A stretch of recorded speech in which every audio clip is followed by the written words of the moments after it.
Hello, good morning students of class 12 Commerce. Welcome to Pandra Sir's virtual class in Development Economics. Today we are going to start a new chapter. The title of the chapter is Human Capital Formation. Human Capital Formation. So, before going ahead in this discussion, we must be knowing what is the exact meaning of human capital and how human capital formation is different from human capital and why at all it is important to develop human resource. 3 points today in our discussion. We will be discussing 3 main points: the meaning and definition of human capital, what is the meaning of human capital formation, and why human capital formation is vital for any economy. So first, coming to the meaning of human capital. So human capital, the entire manpower of a nation, and because we are discussing economics, rather than saying nation, we better use the term economy. Earlier also I have told you that what is in nation in political science, the same is kingdom in history, and the same is economy in economics. It all a geographical boundary and all the resources along with all the population consist of an economy. So, what is human capital? The workforce, the labor force of a nation is human capital. And what is human capital formation? So before going to human capital formation, we should think of a very important thing that that in the evolution of life, a human being or humans came very late, and before human emerged in this world, many other species emerged in this world. But if today we count, then what we find is that human being is the most developed species in this world. And what is the reason behind it? The reason is simple, that we can store our knowledge and we can transmit our knowledge to our next generation. So, if we complete counting up to 10 in our life, then we simply transmit that counting knowledge to our next generation and they would start counting from 11. And in this way, the storehouse of knowledge increased and increased and increased, and human being nowadays has been able to put its step on the moon, on another terrestrial body. So, however, the key point here is that we can store knowledge, we have developed our brain, and we know to do things in a better way than other species. That is the key difference between other species and human being. That's why we are the most developed species in this world in present day. So, what is human capital formation and why it is important? Human capital formation, it is adding value, adding skill, adding ability to a human being. When we are born, almost our brain is just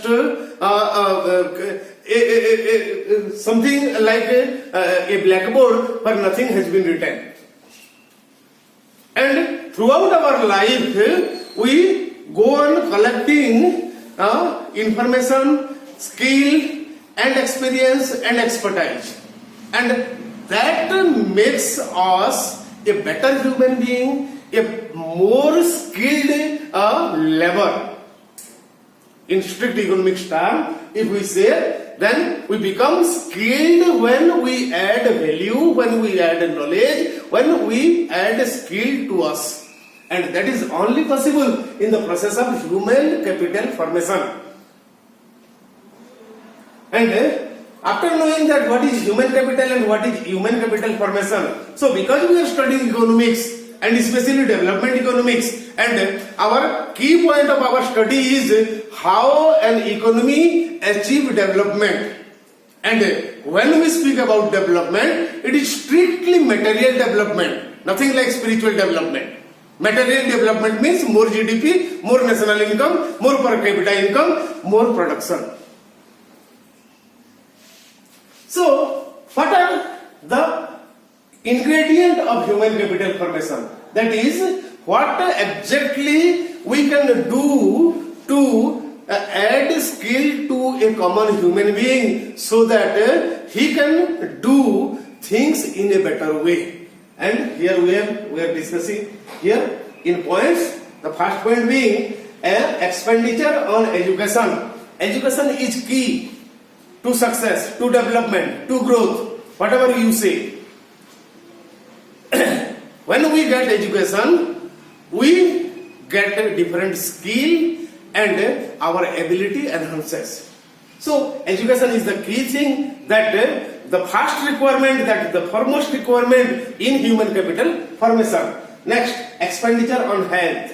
Only education can do nothing. Simply saying, you must possess a healthy body. If you are not healthy, neither you are of anything for yourself nor for the nation. In fact, you become a burden for the nation if you are not healthy. So health is the prime requirement after education. So in order to contribute to the development process of an economy, you must be healthy, you must be educated. Education is the first, and the next requirement is health. And for that, to get education, we have to set up universities, school, colleges. For that we need to invest. To get better health, we need to establish different hospitals. We have to produce medicines. And yet here also we need to invest more. So everything, whatever is needed for human capital formation, we need to spend more, we need to invest more. And in fact, believe me, with this investment, we will get a return far more than our expectation. Next, expenditure on health. The next point is on the job training. You see, technology never remains the same. It goes on changing and changing and changing. Hardly we needed any technology, any computer, any laptop, any mobile when we started. I myself started my career as a teacher. But nowadays, being computer savvy is a necessary requirement for a teacher. So how? I have not learned how to operate a computer. So while doing my job as a teacher, I need to train myself, which is called on-job training. That is yet another requirement, and for this also we need to invest something. The next requirement is expenditure on migration. Migration, you see, there is a vast labor market. Our locality is not the end of the world. As a resource, as a human being, as a skilled person, we can find a job anywhere in the world. And for that we need to migrate. You have also seen that educated people, skillful people of rural area, often they migrate to urban areas to find a better salary, to find a better job. Here, expert person like computer specialist, like engineers, doctors, they migrate to countries like USA, Australia, Canada in order to get better salary, better job. So this is all migration, and for migration we need expenditure, we need money, and that is worth it. When we spend in our migration, obviously our bargaining power increases and we become able to earn more by giving our factor service as a labor. Next point is expenditure on information. Without information we are blind. So we need information, and nothing comes free like air and water. To get information, we have to spend, like information, Google, all these things. How you can do it? You have to purchase data, and for that expenditure, when we make that expenditure, we are well informed and we become very well aware of our neighborhood and the vast labor market around us, where we can bargain and we can get the best that we deserve. So these are all that is required for human capital formation, for adding skill to a human being so that he can or she can contribute more to the development process of an economy. Then the next point is importance of human capital formation. What happens? We did all these things that we discussed, and our labor force, they became more skilled. Then how at all they are going to contribute to the development process of the economy? Here point wise we will be discussing. The first point being enhancement of productivity of human capital. When we get skill, our productivity, our production capacity enhances or increases. And more production means more development, more GDP, more national income. Then efficient use of physical capital. Here we need to understand the difference between human capital and physical capital. You see, to produce anything we need both the capital. Human capital means the labor force, with skill, and physical capital means other things that is required for production. For example, in order to produce a chair, we need wood. So wood is physical capital, and the carpenter, the skill of the carpenter is human capital. So when they collaborate, human capital and physical capital, we get a finished or final product like the chair. So more is the quality of the human capital, better is the quality of the physical capital, better obviously would be the final product. So when there is a development in human capital formation, the skill of human capital enhances, and along with that, the skill of the quality of physical capital or the finished good also becomes better. The third point is innovation and technology. When we get education, when we get training, our mind become full of innovative and new ideas. You see, there was a time when we were using the laborious process of typewriter.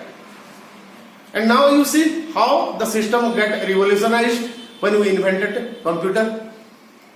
And this is nothing but innovation. There was a time people ran to give message to other people. Now with a click of button, you can send a message to anywhere in the world within fraction of second. Innovation.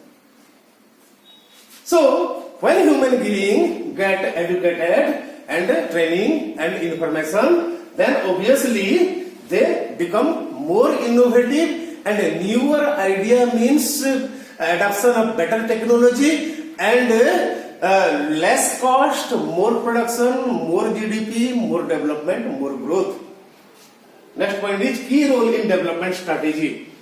Then in what way we are going to develop our economy that needs a strategy. And the more educated we are, we can make a better strategy for achievement of development.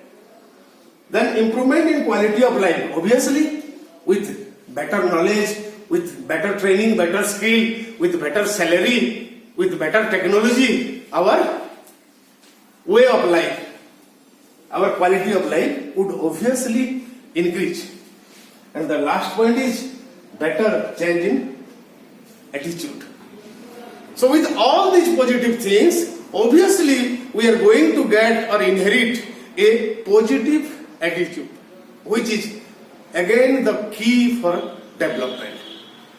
So all these are the definition, the requirement of human capital, what is human capital, what is physical capital, and how we can develop human capital or human resources, and what we achieve when we develop our human capital or human resources. So in our next class of the discussion, we will be discussing the problems that we are facing in the way of developing our human resources. Thank you and have a good day.